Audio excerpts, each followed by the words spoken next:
Welcome to Day 5 of the Solid-State Devices module, where we will focus on carrier transport, specifically the concept of drift. First, a quick recap on charge carriers. Electrons carry a negative charge and move through the conduction band.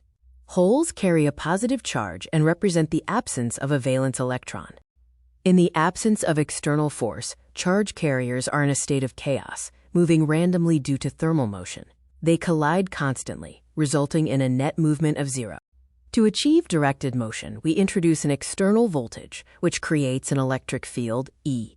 This field exerts a force on the carriers, defined by F equals QE. The electric field pulls the carrier, causing it to accelerate. However, the carrier quickly crashes into an atom, losing momentum. The average time between these crashes is the scattering time, tau.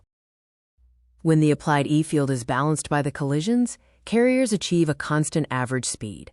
This directed motion is known as the drift velocity, v_d. Drift velocity is proportional to the electric field, where the proportionality constant is the mobility, mu. Mobility is defined as the charge of the carrier, q, multiplied by the scattering time, tau, divided by the effective mass of the carrier, m².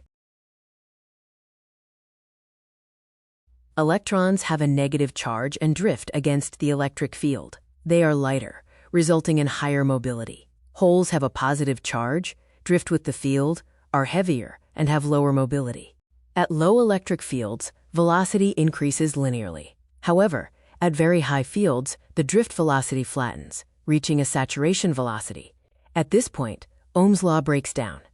While one carrier has a drift velocity, millions of moving carriers create an electric current. We measure this current per unit area as current density, J. The total drift current equation combines the flow of electrons, N, and holes, P. It shows that current density depends on carrier concentration, mobility, and the electric field, E. Conductivity, sigma, defines how easily a material allows current flow and is an inherent property of the semiconductor. It is defined as the charge times the sum of the electron and hole mobility concentration products. In doped semiconductors, one carrier dominates, which simplifies the conductivity equation. For N-type, electrons dominate, and for P-type, holes dominate. This flowchart shows the relationship between the electric field, drift velocity, mobility, conductivity, and finally resistance, R, which is derived from the material's properties. This concludes our session on carrier drift. While we've covered motion driven by force, carriers can also move without an electric field. Our next video will cover carrier transport by diffusion.